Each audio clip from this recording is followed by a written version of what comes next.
దేవుని పరిశుద్ధమైన నామానికి మహిమ కలుగును గాక. నేటి దిన వాక్య ధ్యానం కొరకు యాకోబు పత్రిక 3వ అధ్యాయం ఈ మొదటి వచనం దేవుని వాక్యాన్ని బోధించే వారి కొరకు వ్రాయడం జరిగింది. బైబిల్ ఇతరులకు అర్థమయ్యేటట్లుగా బోధించడం చాలా బాధ్యతతో కూడుకున్నది. అది గంభీరమైనది. మొట్టమొదట ఎవరైతే వాక్యాన్ని ఉపదేశిస్తారో సత్యానికి అనుకూలంగా అతడు నడుచుకోవాలి. అతనికి ఎక్కువ జ్ఞానం ఉంది కాబట్టి దేవుడు అతని నుండి ఎక్కువ ఆశిస్తాడు. అతన్ని ఎక్కువ తీవ్రమైన తీర్పుకు కూడా గురి చేస్తాడు. దేవుడు వాక్య సంబంధమైన జ్ఞానాన్ని ఇస్తాడు, తీర్పు కూడా గురి చేస్తాడు. అందుకే అంటున్నాడు, బైబిల్ ఉపదేశకులు చాలా ప్రమాదకరమైన స్థితిలో ఉన్నారు. వారు ఇతర విశ్వాసులు అనేక విషయాల్లో జారిపోతున్నారు కాబట్టి వారి స్థితి మరీ ప్రమాదకరంగా ఉంది.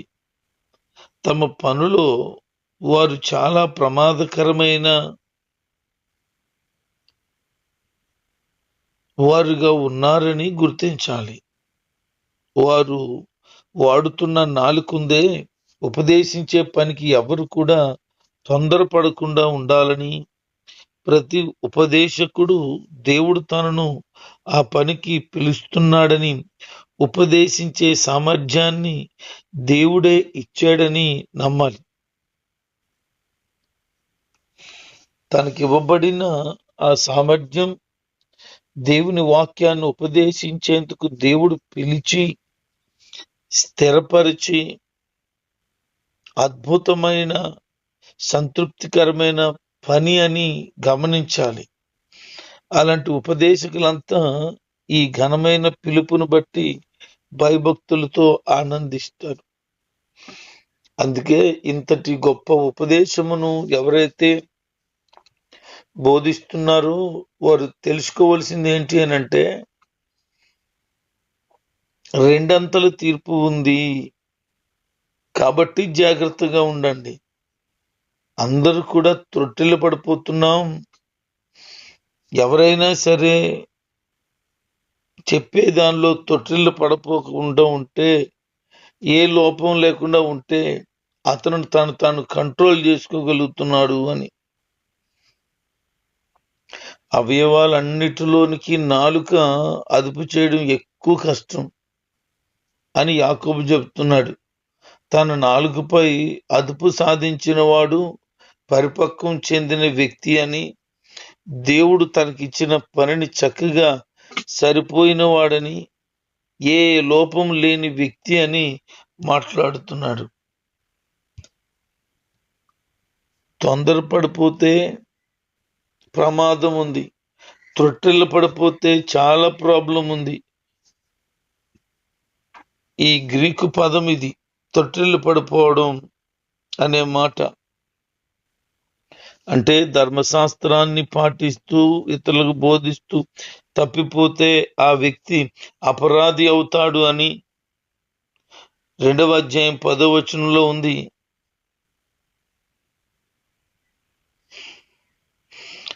రోమపత్రిక 11వ అధ్యాయం 11వ వచనంలో ఎవరైతే బోధిస్తారో వాళ్ళు ఆ బోధలో నుంచి కానీ తొలగిపోతే ఇతరులను కూడా వారిని నాశనం చేసేవారుగా ఉంటారు అని.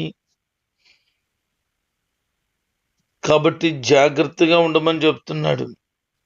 ఈ పదానికి అర్థం ఏంటి అని అంటే, తోలడం అంటే తొందరపడి మాట్లాడడం, పడిపోవడం మాటల్లో చిక్కడిపోవడం, పొరపడడం అంటే తొందరపడి మాట్లాడి ఆ మాటల్లో అపార్థం ఉండడం, పాపం చేయడం, అందుకే అంటాడు, మనమందరము అంటే తనతో సహా ఈ మాటలు చెప్పుకుంటున్నాడు. ఎవరు అతీతము కాదు.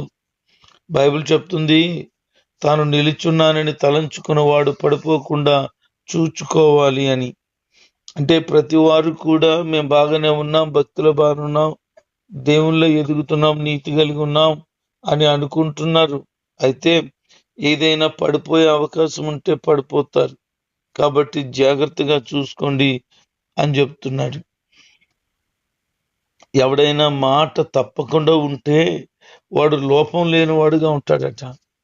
ఈరోజు మాట ఇచ్చి తప్పే వాళ్ళు ఎంతమంది, చెప్పి చేయకుండా ఉండేవాళ్ళు మరి ఇంకెంతమంది అనేది గమనించాలి. నోటికి కళ్ళెం పెట్టడం కష్టం, గుర్రానికి పెట్టొచ్చు, కానీ నోటికి కళ్ళెం పెట్టుకోవడం చాలా కష్టం. శరీరం అంతా తిప్పెత్తదట. అలాగున ప్రమాదకరమైంది నాలుక. వాడ ఒక చిన్న చుక్కాని వలన ఎంత భయంకరమైన గాలి వచ్చినా దాన్ని సరిచేసేయచ్చు. అది చిన్నదే, కానీ దాన్ని సెట్ చేసేయచ్చు మొత్తం వాడని. అలాగే నాలుక కూడా చిన్న అవయవమై బహుగా అదురుపడుతుందట. చిన్న నిప్పు ఎంతటి అడవినన్నా తగలబెట్టేస్తుంది కదా, అలాగే నాలుక అగ్ని లాంటిదట. అది చాలా ప్రమాదం. శరీరంలో ఉన్న అవయవాలన్నిటిని కూడా తగలబెట్టగలిగిన శక్తి, సామర్థ్యం దానికి ఉందట. అందుకనే శరీరానికి అంటుకున్నటువంటి మాలిన్యమును మనము తొలగించుకోగలిగినట్లుగా నోటిని కంట్రోల్లో పెట్టుకోవాలని దేవుని లేఖనాలు సెలవిస్తున్నాయి. ఎందుకంటే అది మరణకరమైనది, అది విషంతో నిండింది, అనవసరమైనటువంటి దుష్టత్వం కలిగింది అది. ఇదే నోటుతో దేవుని స్తుతిస్తున్నాం, ఇదే నోటుతో దేవుని పోలికన పుట్టిన వారిని శపిస్తున్నాం. ఒక నోటి నుంచి ఆశీర్వాదం వస్తుంది, ఒక నోటి నుండే శాపం వస్తుంది. మరి నోటుని కంట్రోల్లో పెట్టుకుంటున్నావా? ఈ నోటితో శుభాలు పలుకుతావు, స్తుతులు పలుకుతావు, ఇదే నోటితో బూతులు కూడా పలుకుతున్నావు. ఇదే నోటితో దేవుడు నేను దీవిస్తాడు అంటున్నావు, ఇదే నోటితో నువ్వు నాశనం అయిపోతావు అంటున్నావు. రెండు పలుకుతున్నావు. అది చేయొద్దు. నీ నోటంటే ఎప్పుడు కూడా శుభపు వచనాలు రావాలి, ఆశీర్వాదపు వచనాలు రావాలి తప్ప నాశనము, కీడు కలిగిన మాటలు రాకూడదు. చాలా జాగ్రత్తగా ఉండాలా. ఒక ఆయన అంటున్నాడట, నీకు కుష్ఠరోగం వచ్చేస్తుందని. ఆయన ఒక సేవకుడు, ఆయన సేవకుడు ఎదుటోళ్ళని నీకు కుష్ఠరోగం వచ్చేస్తుందని చెప్తే ఆ మాట వాళ్ళని చాలా గాయపరిచింది. వాళ్ళ మందిరానికి వెళ్ళడం మానేశారు. నేను దేవుని దగ్గరికి వచ్చి పాస్టర్ గారి దగ్గర ప్రార్థన చేయించుకోవడం కుష్ఠరోగం రావడం కోసమా నాకు అని మందిరం మానేశారు. ఈ రోజున సేవకులే కాదు, సంఘబిడ్డలే కాదు, సంఘాలు పాడైపోతున్నాయి, కుటుంబాలు పాడైపోతున్నాయి. అంటే నోటిని అదుపులో పెట్టుకోలేకపోవడమే. ఈరోజు కుటుంబాలు చెడిపోతున్నాయి. కారణం ఏంటి? కంట్రోల్ లేదు. నోరు. గొడవలు అయిపోతున్నాయి, విడాకులు అయిపోతున్నాయి, చాలా దుర్భరమైన పరిస్థితికి వెళ్ళిపోతున్నాడు. కారణం ఏంటి? నోటిని కంట్రోల్లో పెట్టుకోలేకపోతున్నావు. నోరు మంచిదైతే ఊరు మంచిది అంటారు. ఊరు ఎప్పుడు మంచిగానే ఉంది, కానీ నీ నోరే కొంప నోరు, గొడవల నోరు, శాపనార్థపు నోరు, అసహ్యమైన పదజాలాలు వాడే నోరు, దేవుని నామానికి అవమానం తెచ్చే నోరు. అది మూసీ నది కంటే చాండాలంగా ఉంది.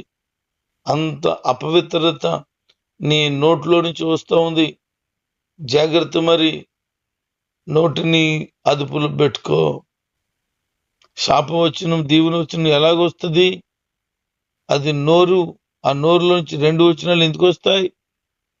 నీ లోపల ఏమి నింపబడింది అదే నోరు మాట్లాడుతుంది. ఇప్పుడు నీ క్యారెక్టర్ అర్థం చేసుకోవచ్చు. నువ్వు ఎలాంటి దేవుని బిడ్డగా ఉన్నావో, దేవుని జనాంగమ జాగ్రత్త. నీ నోటిని పాడు చేసుకోవద్దు, అపవిత్రంగా మార్చుకోవద్దు. అందరినీ మన్నను పొందే విధానంలో, దైవికమైన ప్రేమను కనబరిచే విధానంలో నువ్వు ఉండాలనేదే దేవుని ఉద్దేశం. దేవుని పోలికగా పుట్టాము గనుక ఆయనకు మహిమార్థంగానే జీవించడానికి ఎప్పుడు కూడా సిద్ధంగా ఉండాల. ఒక బావిలో నుంచి ఉప్పు నీరు, మంచినీళ్ళు వస్తాయా? వస్తే మంచినీళ్ళన్నా వస్తాయి, లేకపోతే ఉప్పు నీళ్ళైనా వస్తాయి. మరి నువ్వు నీలోంచి నటన బయటకు ఒకటి, లోపల ఒకటి. బయటకేమో పరిశుద్ధం, లోపలంతా కుశుద్ధం. బయటికి చాలా మంచిదానిగా, మంచోడిగా కనపడతావు, కానీ అంతరంగం మాత్రం బహుగా చెడిపోయింది. పైకి నువ్వంటే భక్తిపరుడు, భక్తిపరురాలు లేరు అన్నట్లుంటావు, కానీ లోపల అంతరంగం దోపుతోనూ అజితేంద్రియముతోనూ ఉంది. ఆ చాండాలం శుభ్రమవి నీ హృదయము పరిపూర్ణతను నొందితే నిన్ను వెంబడించేవారు కూడా అటు విధంగానే ఉంటారు. దైవ లేఖనాలలో సారవంతమైన వారుగా ఉండాలని, దైవికమైన భయము, భక్తి కలిగి మన జీవితాన్ని ముందుకు సాగించుకోవాలని, అలాగే ఎవరైతే ఉండగలుగుతున్నారో వారు దైవికమైన ప్రసన్నత పరిపూర్ణంగా పొందుతారని గమనించండి. ఎవరికి తెలివితేటలున్నాయి, ఆ వ్యక్తి మంచి ప్రవర్తన చేత, జ్ఞానమూలమైన వినయంతో దేవుని క్రియలు ప్రజలకు కనబరచాలట. మంచివాడు మాత్రమే జ్ఞానం కలిగిన వాడు. దుర్మార్గుడికి ఎన్ని తెలివితేటలున్నా అతడు మూర్ఖుడే. నిజమైన జ్ఞానం వలన కలిగే ఫలాల్లో ఒకటి అణుకువ. తెలిసిపోద్ది ఎవడు జ్ఞానం కలిగినాడో లేడో అర్థమైపోద్ది. అన్నీ ఉన్న ఆకు అణిగుమణిగి ఉంటుంది, ఏమీ లేని ఆకు ఎగిరెగిరి పడుతుంది అనే సామెత మనకు తెలుసుగా. అలాగే జ్ఞానం కలిగిన వాడట మౌనంగా ఉంటాడట. వాళ్ళ యొక్క ప్రతిఫలాలు తెలిసిపోతాయి, ఇలా జ్ఞానం కలిగిన వాడు తెలివితేటలు ఉన్నాయని. కానీ దుర్మార్గుడికి ఎన్ని తెలివితేటలున్నా దానివల్ల ఉపయోగం లేదు, ఎందుకంటే వాడు మూర్ఖత్వమే కనబరుస్తాడు. నీలో జ్ఞానం ఉంది అని తెలియాలి అని అంటే నీ అణుకవ జీవితమే తెలిసిపోద్ది.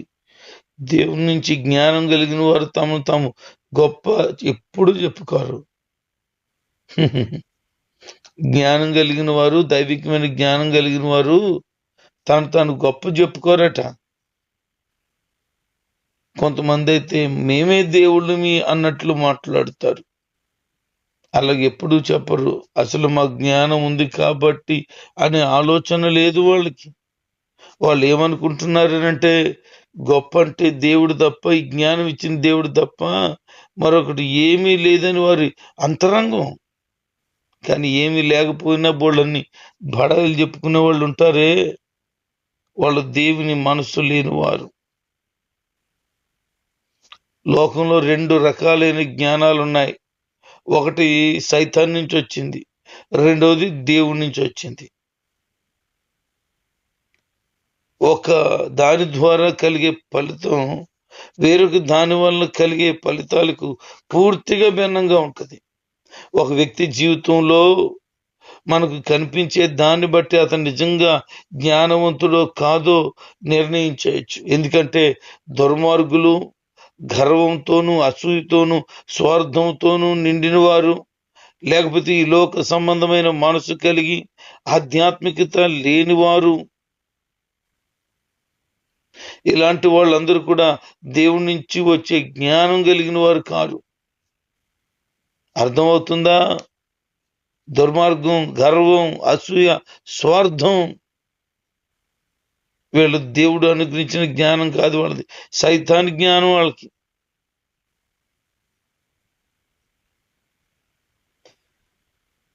కొంతమంది ఏమనుకుంటారంటే మేము జ్ఞానవంతులమని అనుకుంటారు, మేము చాలా మేధావి అంటుంటారు, మాకు చాలా తెలివితేటలు ఉన్నాయనుకుంటారు.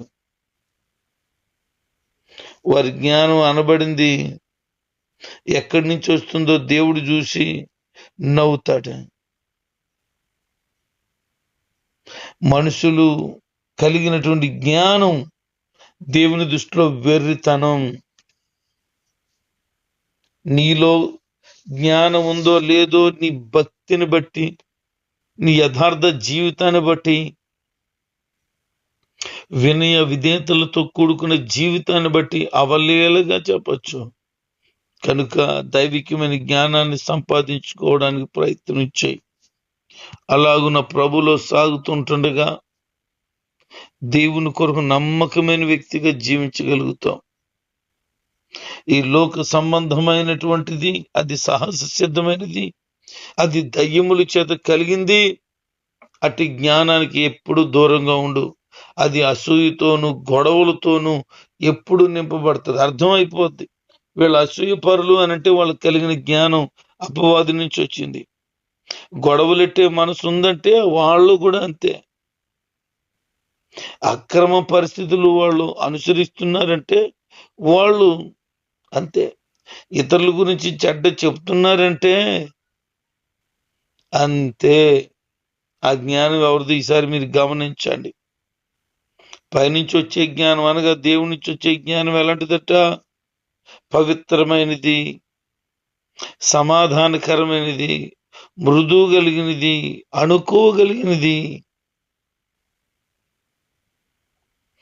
పక్షపాతము కలిగినది కాదు, పక్షపాతము లేనిది.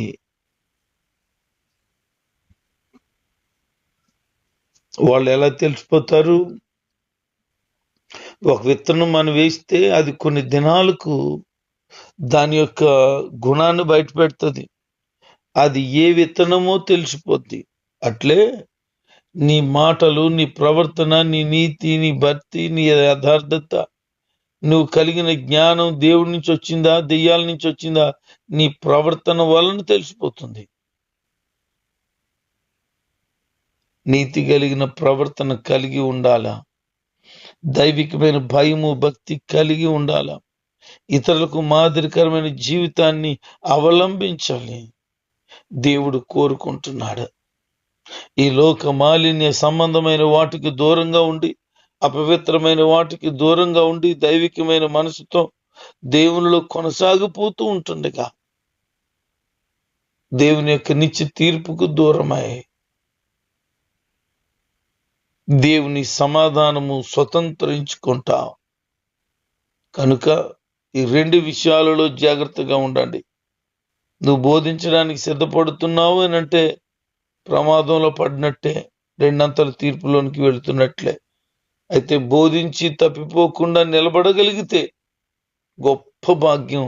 బలా నమ్మకమైన మంచి దాసుడాని దేవుని చేత మెప్పు పొందబడతావు. అందుకే నిన్ను నువ్వు కంట్రోల్లో పెట్టుకొని దైవికమైన మనస్సును కలిగి ఉండి ఆయన సన్నిధిలో నమ్మకంగా సాగాలనే దేవుని ఉద్దేశాన్ని మనం గమనిద్దాం. లోక సంబంధమైన జ్ఞానం దేవుని దృష్టికి వెర్రితనం గనుక లోక జ్ఞానము కాక పరలోక జ్ఞానాన్ని స్వతంత్రించుకొని ఆయన రాజ్యానికి వారసులుగా, హక్కుదారులుగా జీవించుదాం. వాక్యానుసారమైన వాక్య క్రమంగా ఉండేటట్లుగా ప్రభు అందరి జీవితాలను సంతృప్తికరంగా ఉంచునుగాక. ఆమేన్.